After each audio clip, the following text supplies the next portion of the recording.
Okay, so ladies and gentlemen, we finished the outside of it. It was sanded, sealed with the shellac thinned down, and then a coat of oil. I will give it more coats of oil later, and that will just give more and more depth. The more oil you put on, the more depth you get.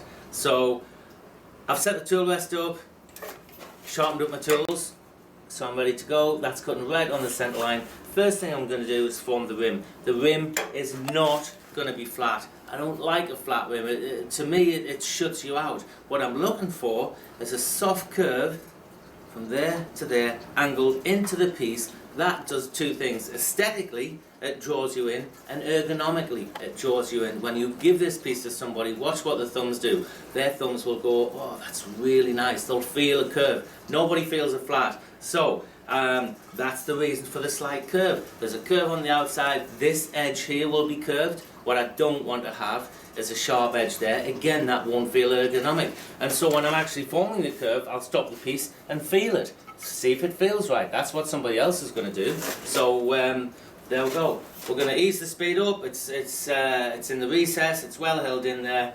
Ease the speed up. Don't go mad. It's a big piece. Remember, the peripheral speed is really fast. So switch that on and ease the speed up. We'll just true the surface up, a couple of draw cuts, and then decide where to start hollowing from. Nah, still won't let me. It's around about 900, 900. Tip of the tool. That surface isn't quite flat. You can hear there's an intermittent cut.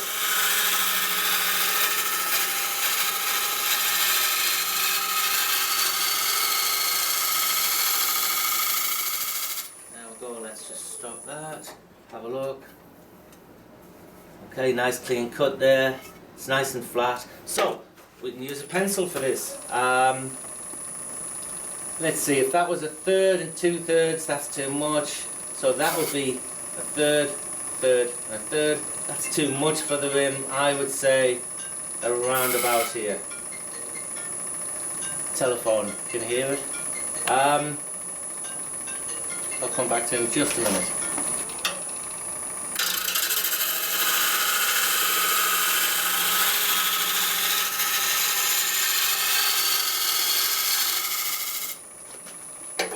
Okay, so now if we stop that, get a nice clean cut across there, that's great. So the rim, let's see, normally if it was a platter, I normally make the rim a third of the radius or a sixth of the diameter. So if we just roughly from there, which is the middle, put these fingers out, that would be 1, 2, maybe a little bit more. That would be a third. 1, 2, 3. That, if I put this line on, that's too wide for the rim. Far too wide. It's losing a lot on the inside, a lot of usable space. However, I do want a wider rim. Let me see. Let's put a pencil line on there. I'm stepping back now and seeing what the proportion looks like. Does it look good? Nice wide rim. Do you know what? I'm going to come a fraction further out. I'm going to come to there. I can always make it smaller if I want to, if it doesn't look good when I start hollowing it. But initially the curve's going to make a slight difference. I'm going to start there. We're going to use a parting tool to define where that is.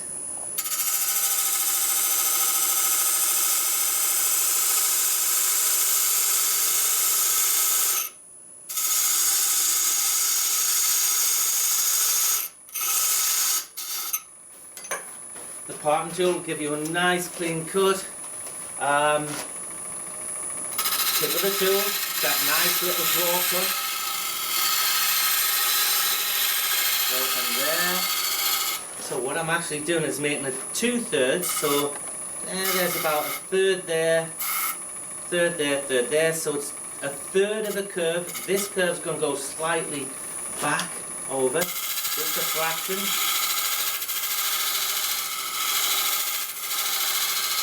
Go, then a little push cut, bevel rubbing, tip the cut up, tip of the tool.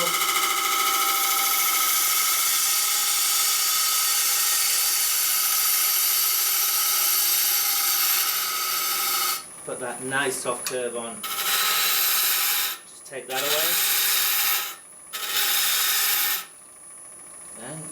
You get the parting tool to define that a little bit more. I'm going to go in straight this time.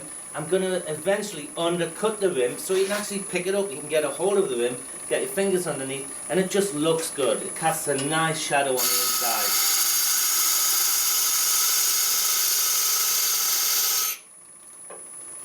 Parting tool, just take a little bit away from here. Let's clean this rim up.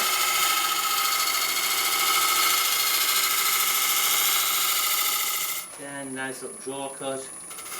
Going to drop the angle of the tool a little bit, make it a little bit more sheer. There we go, slightly different shaving.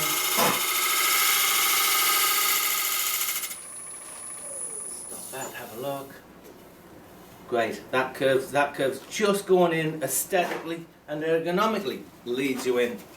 We're going to soften, let me just see. It's a great finish for the material, not a lot of tear out. However, I'm just going to go back to the shear scraper.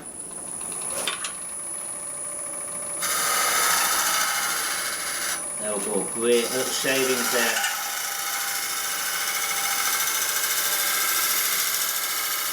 Fine, very fine shaving.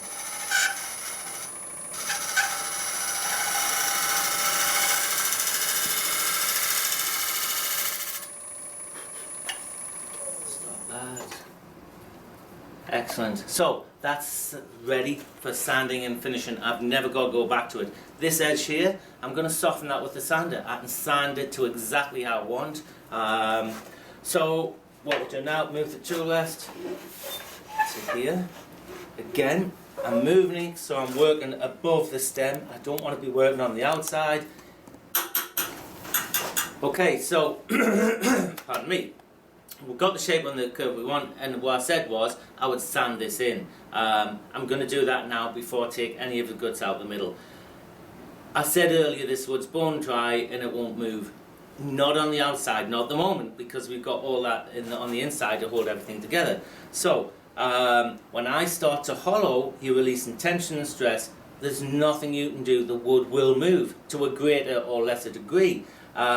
So what I would prefer to do is to sand this rim now, or the curve, get it feeling right before I start hollowing it out. If I start hollowing it out and that moves too much, what will happen is you'll get a different size radius on the edge of the piece as the wood starts to move. So I'd rather do that now. It'll take 2 minutes.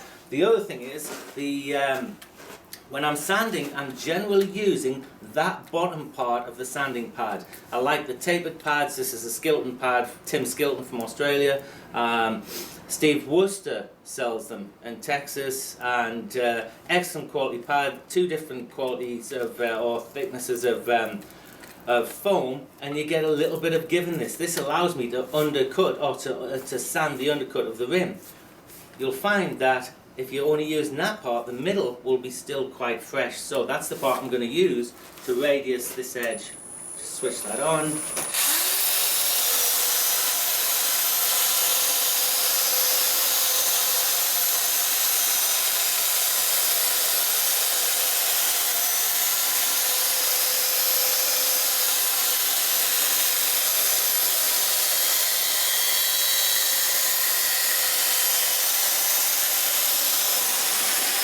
Let's just stop there. Have a look. There you go. That's radiused. It feels nice. It's not a sharp edge. Again, the whole piece is going to be built up of curves, so that's just fine. That's okay. We can set it up now and start to do the hollowing. We're going to clean this up. Then I'm going to start hollowing from here. I'm going to leave the guts in the middle. I don't always do this. Sometimes I'll start from the middle, only go halfway, get half of it hollowed out, get the first part of the curve right, then go, and then take the rest of it out. So there's a couple of ways I do it. On this one, I want to get this rim right first. I'm going to leave the guts in the middle, then take those out later. So nice little draw cut. See if I can use that spade a little faster. There we go. Bit of vibration.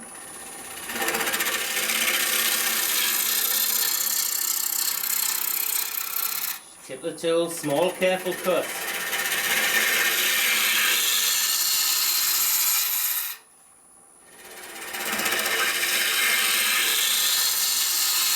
Remember, the middle there is the slowest part. The tool cuts more efficiently the further you come out because of the peripheral speed.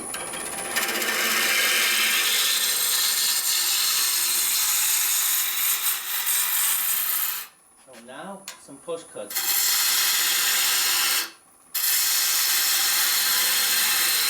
The bevel, if I stop this, that bevel there should always be in contact with the wood and just float behind the cut. If you've got a beautiful smooth surface, the bevel's in exactly the right place. You can see when it's running if it's smooth or not. You can see those cuts, the lines in there, as I've just moved the tool quite quickly.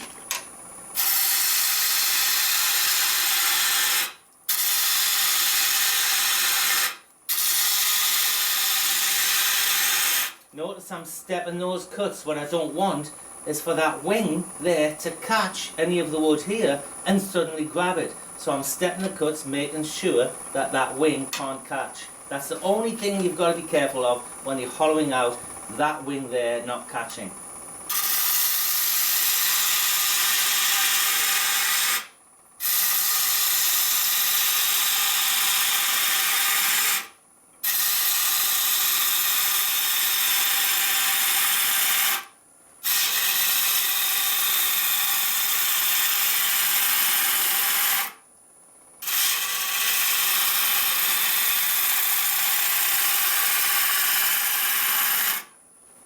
Right, it's getting a bit cramped in there now. I need to be able to get the tool right round here to pick up the cut to get the undercut. I might have to use a smaller bevel tool to get that. But in the meantime, I'm going to open this area up a little bit. Tip of the tool again, it's the same cut as I did there. Only down here. Again, it's downhill.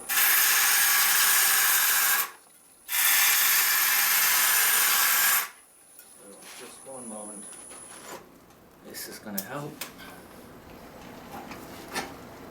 There we go. That's much better. Much better. See what we're doing now?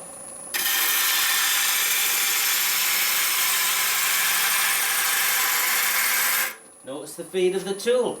It's in sequence with the speed of the piece.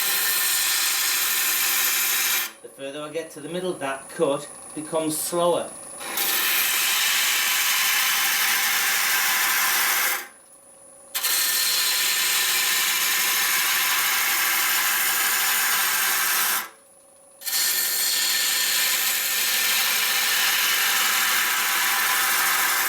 So that's opened it up a bit. Let's see if I can get some of the speed a little bit faster. It's still a Burl, so the weights can be uneven. That's 1100. That's still fast at this peripheral speed, so bear that in mind. See, there's a little bit of a harmonic on it. I'm just going to turn it down. I'd rather it be slightly, there we go, slightly slower than have that harmonic in it. That would reflect in the cut.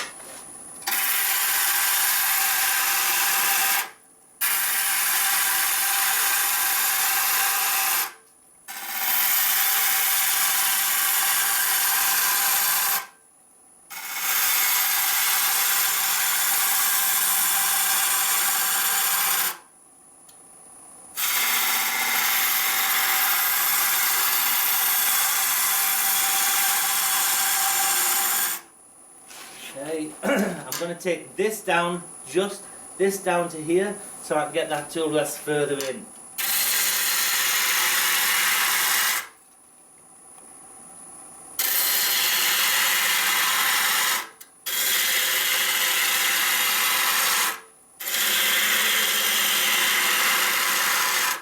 The flute, again, it's not too open. If it's too open, you'll get a catch. The flute is about 1030.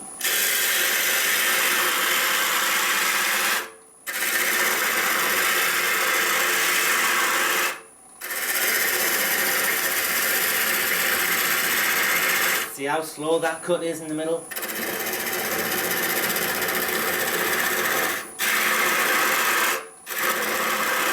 Go back this way.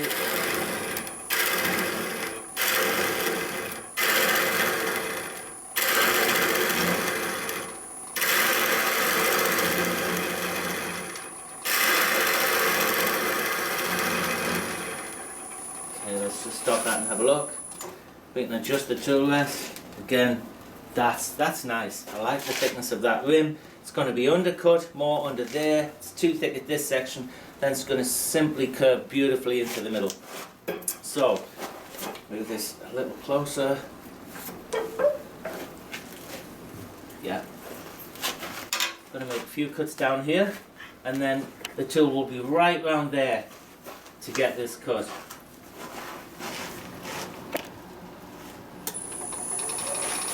Okay, again, let me think. I can get round to there. Again, that's the part of the tool you don't want to catch, the wing. So remember, stop these cuts. Or, if you want a longer run through, get rid of some of this.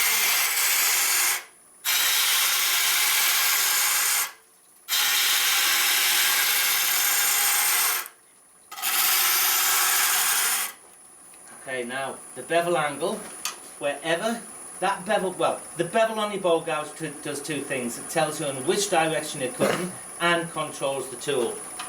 So, that bevel, I eventually want the bevel to be pointing up there to be able to make the cut and bring it back around. I may have to move to a smaller tool with a smaller bevel to get the finishing cut there.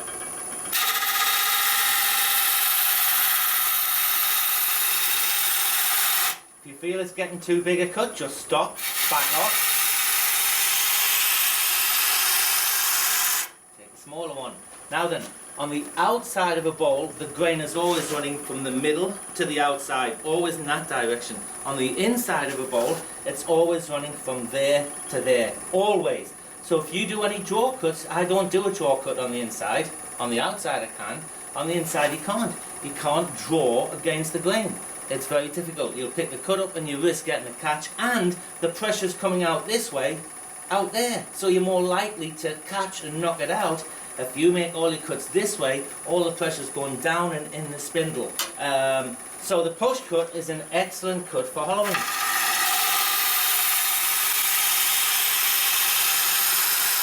Keep an eye on your thickness at that point there. We can go further under.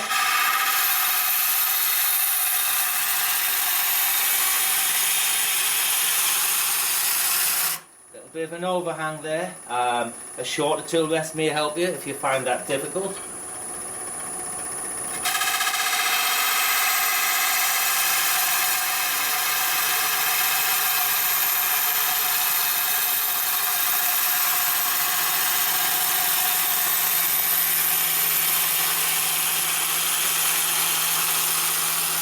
Get that to there. Just going to stop this. Getting there, a little bit more. I don't want to go too much under there, otherwise you can't see the beautiful grain. So I want quite open, but enough to get your fingers. Maybe wants to be a little bit deeper here. That bit's okay. Where my fingers are naturally going, it wants to be a little bit deeper in that section there. So again, get rid of some of this.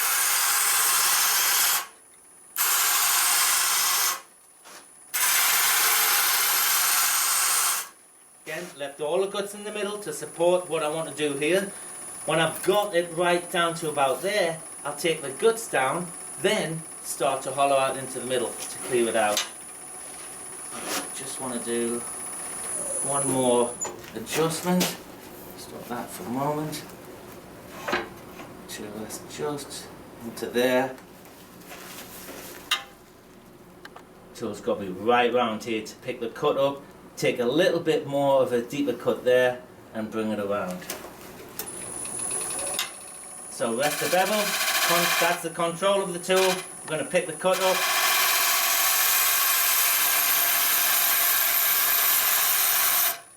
Listen to.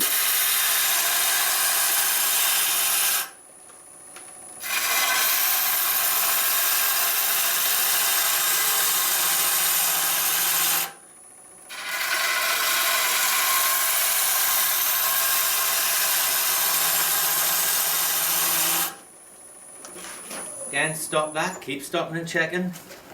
That's better. I moved the curve, it's slightly deeper there, the curve's deeper and slightly into there. That feels much better.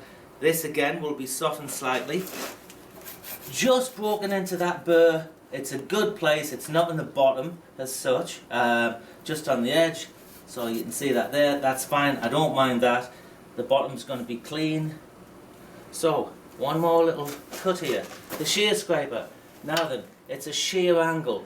I said earlier that the grain is running from there to there. Absolutely true. However, with this being such a shear angle and the grain running all over the place, I should be able to get that, again, because this is such a nice curve on there, and use that part of the tool to get into here, and then that part of the tool to get into that section there. I might twist it slightly just to keep the angle right, but again, a nice shear scrape. See if we can get rid of those little lines. What those are where the piece is just bouncing slightly off the heel of the tool. It's not a fault, it's not taking, it's not a, you know, there's no wood being taken away, it's not like tear out, but they can be hard to sand. They're compression marks. Let's see what this does. And I can see the lines in there.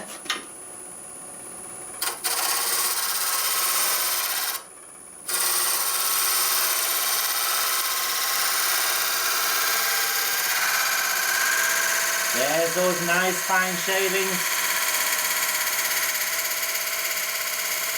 coming right out to that edge. Come back into here. It's kicking slightly where the bark inclusions are, just because it's cutting and nipping. Blend that in nicely. Change the angle. Look at those beautiful shavings coming right out to the edge. We stop that. That should, absolutely, that's a really nice finish. Got rid of all those lines. That's going to make it far easier to sand. So basically now I'm going to do the same cuts down here, push cut down that way until I get to about there. I'll start the cuts off, you can see, and then you can come back, or we'll come back to it when I'm going around the bottom to start hollowing it out, okay?